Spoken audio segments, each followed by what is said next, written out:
अभिवादन स्वीकार कीजिए ब्रजेश मिश्रा का और आप देखना शुरू कर चुके हैं द डिबेट। बहनों भाइयों, यूजीसी का मुद्दा हो या फिर शंकराचार्य का मामला हो या फिर और भी मुद्दे उठे, उसे एक बात बहुत साफ है कि सवर्ण समाज में, जिसको जनरल कास्ट या फिर अपर कास्ट कहा जाता है, उसमें एक बेचैनी है, एक नाराज़गी का भाव है।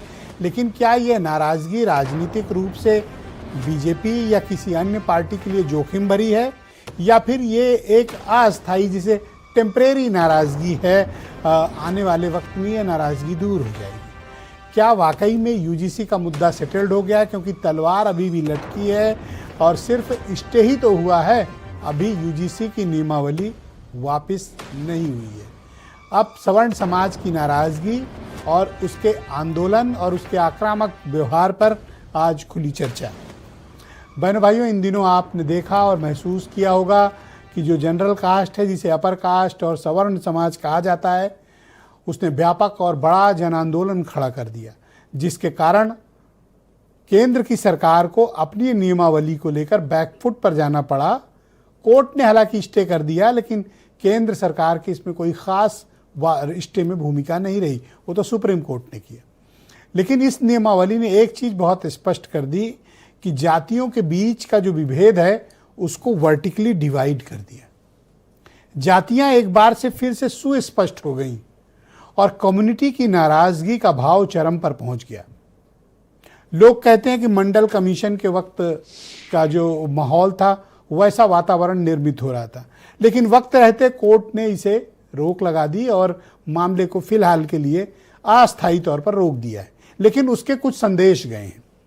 पहला संदेश, क्या वाकई में जो सामान्य वर्ग है, जिसमें ब्राह्मण, ठाकुर, बनिया, कायस्थ और भूमिहार, मुसलमानों को इससे थोड़ा एक्सक्लूड करके बात करते हैं, तो क्या ये कम्युनिटी नाराज है भारतीय जनता पार्टी से?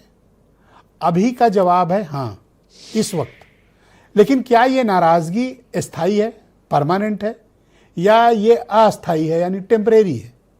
और क्या भारतीय जनता पार्टी ने वक्त रहते इस जोखिम को पहचान लिया था? लेकिन उनके सामने एक तरफ कुआं और दूसरी तरफ खाई थी। अगर वापस लेंगे तो ओबीसी और एसटी समाज बेहद नाराज हो जाएगा, जिसे मनाना बेहद मुश्किल होता है। अगर एक बार ओबीसी, एससी और एसटी कहीं मूव हो गए तो दोबारा आने में उनको कम से कम दशक, 2 दशक लग जाते हैं। लेकिन इस मूव से जनरल कास्ट यानी ब्राह्मण, ठाकुर, बनिया, कायस्थ और भूमिहार, इनकी नाराजगी चरम पर देखने को मिली। लेकिन क्या ये समाज वाकई में भारतीय जनता पार्टी से नाराज है, या फिर इनका प्रेम बहुत पक्का है और इनकी नाराजगी अस्थायी यानी टेम्परेरी है? बहनों भाइयों, मंडल कमीशन के दौर के वक्त के पहले और उसके बाद के उत्तर प्रदेश को हम डिफाइन करते हैं, और मोदी एरा के पहले और उसके बाद के दौर को डिफाइन करिए। मंडल कमीशन के पहले के दौर में, यानी 90s के पहले, जितना भी जनरल कास्ट, सवर्ण जिसे हम कहते हैं, ये सब कांग्रेस पार्टी का कंसोलिडेटेड वोट बैंक था, पक्का वाला वोट बैंक था। लेकिन मंडल और कमंडल की राजनीति में ये डिवाइड हुआ और फिर इसका एक lion share Bharatiya Janata party को के विचारधारा से प्रभावित होकर उनके साथ अंगीकार हो गया, समाहित हो गया। सवर्णों का एक बहुत बड़ा वोट बैंक, वो बीजेपी जीते या हारे, वोट उनका कमल पर ही पड़ता था। लंबे समय तक ये सिलसिला चलता रहा। लेकिन 2007 में ब्राह्मण कम्युनिटी का वोट का बड़ा हिस्सा टूटा और वो बहुजन समाज पार्टी के साथ गया, मायावती की सरकार बनी। लेकिन कुछ ही साल के भीतर ब्राह्मणों का बसपा के साथ मोहभंग हो गया। उसके बाद वो सतत 7 सालों तक ब्राह्मण समाज के वोट इधर उधर पड़ते रहे। लेकिन 2014 से सभी जो सामान्य वर्ग हैं, ब्राह्मण, ठाकुर, बनिया, कायस्थ, भूमिहार, इनके वोट का 80-90% वोट सिर्फ एक ही पार्टी को जाता है। उस पार्टी का नाम है भारतीय जनता पार्टी। जो 2014 से उनकी विजय का सिलसिला शुरू हुआ, वो 2024 में आकर लोकसभा के चुनाव में उस रथ को पीडीए ने रोक लिया। 2024 के चुनाव परिणामों से जो भी सीख ली हो बीजेपी ने, लेकिन 2027 आते आते इस तरह के विवादित फैसले भी हो रहे हैं। ऐसे फैसले भी हो रहे हैं जिसके कारण जनरल कम्युनिटी के लोग, सामान्य वर्ग के लोग खुद को उपेक्षित, दरकिनार और अपमानित महसूस कर रहे हैं। उसी का नतीजा है कि ये यूजीसी नियमावली को लेकर जो आक्रामक आंदोलन हुआ, वो कोई एक नियमावली से इतनी नाराजगी नहीं थी। बहनों भाइयों, धीरे धीरे हर जो फैसले होते जा रहे थे, उन फैसलों से सवर्ण कम्युनिटी खुद को घिरा हुआ या कार्नर्ड महसूस कर रही थी।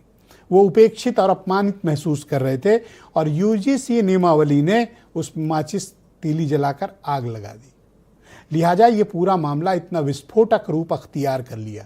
नाराजगी लंबे समय से है।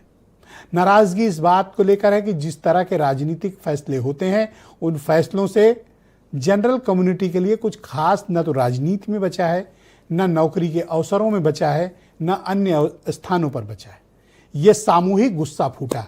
लेकिन क्या वाकई में ब्राह्मण, ठाकुर, बनिया, कायस्थ, भूमिहार खुद को बीजेपी से राजनीतिक तौर पर क्या दूर रख पाएगा? वैसे ऐसे एविडेंस कम मिलते हैं। 2024 में जब पीडीए ने मोर्चा संभाला और भारतीय जनता पार्टी के विजय रथ को समाजवादी पार्टी, कांग्रेस ने उत्तर प्रदेश में रोक लिया और कभी 72 सीट जीतने वाली बीजेपी को 33 सीट पर समेट दिया, 33 पर, तब भी सवर्ण समाज का अधिकांश वोट भारतीय जनता पार्टी को गया था। लेकिन अब 27 के चुनाव में कहा जा रहा है ठाकुर तो वैसे भी कुछ खफा थे, लेकिन अब ब्राह्मणों का एक बड़ा वर्ग सरकार के खिलाफ मुखर रूप से खड़ा हो गया है। लेकिन क्या ये बीजेपी के साथ अलग होगा या बीजेपी के साथ जाएगा? वैसे विपक्ष ने इसमें बड़ा गजब का खेल खेला है। जब भारतीय जनता पार्टी और सवर्ण समाज आमने सामने था, तब विपक्ष सवर्ण समाज के जख्मों पर नमक लगाने के बजाय, यानी उधर उल्टा खड़ा होने के बजाय सवर्णों के जख्मों पर विपक्ष मरहम लगा रहा था। कह रहा था भाई जो निर्दोष हैं वो फंसे ना, और जो दोषी हैं वो छूटे ना। यही बात तो जनरल कास्ट के लोग कह रहे थे और यही खेल कर दिया विपक्ष ने। विपक्ष कोई भी ओबीसी या एससी एसटी समाज के साथ आक्रामक रूप से नहीं खड़ा हुआ, बल्कि जनरल कम्युनिटी में मैसेज ये दिया कि भारतीय जनता पार्टी आपके साथ इस तरह कर रही। उसी का नतीजा है कि इतना आक्रामक और मुखर अभियान चला कि वो देखकर बीजेपी आला कमान के पसीने छूट गए। एक भय और डर बैठ गया उनके भीतर। शायद यही वजह है कि सुप्रीम कोर्ट में सरकार ने कोई पैरवी नहीं की और स्टे आसानी से हासिल हो गया। लेकिन क्या बीजेपी ने इससे कोई सीख ली, कोई सबक लिया या नहीं लिया? और इसका इम्पैक्ट क्या होगा? क्या 2027 में ये जनरल कास्ट वाली कम्युनिटीज, ये सवर्ण जातियां बीजेपी के साथ उसी मजबूती से खड़ी रहेंगी जो 2014, 17, 22 और 24 में खड़ी रही हैं, या फिर इसमें बिखराव होगा? विपक्ष का कहना है कि बीजेपी ने एक नारा चलाया था कि 100 में 80 हमारा है और बाकी 20 में बंटवारा है। तो अब विपक्ष कह रहा है कि जो 80 है उसमें बंटवारा है, 20 तो पहले से हमारा है।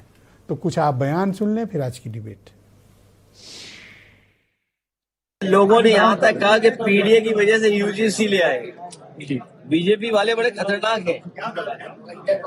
ये दूसरे का नुकसान करने के लिए अपना भी नुकसान करना चाहते हैं। तो इसलिए इनकी बातों में मत आओ। पीडीए में सब हैं और पीडीए ने अभी अभी हराया है बीजेपी को। क्योंकि वो मामला सर्वोच्च न्यायालय में विचाराधीन है और न्यायालय ने उस पर स्थगन आदेश दे दिया है, इसलिए उस पर टिप्पणी करना उचित नहीं है। परंतु एक बात बहुत स्पष्ट है, पार्टी का विचार कि हम किसी के भी साथ अन्याय नहीं होने देंगे और न्याय सभी को सुनिश्चित करने के लिए हमारी सरकार प्रतिबद्ध है। भारतीय जनता पार्टी नल, नील, कोल, भील, पिछड़े, दलित, आदिवासी, गरीब, इनको कोई उनका हिस्सा नहीं देना चाहती है। प्रधानमंत्री जी पिछड़े हो जाएंगे, कभी गरीब अमीर हो जाएंगे। अब 10 साल से ज्यादा हो गए हैं, 12 साल हो गए हैं।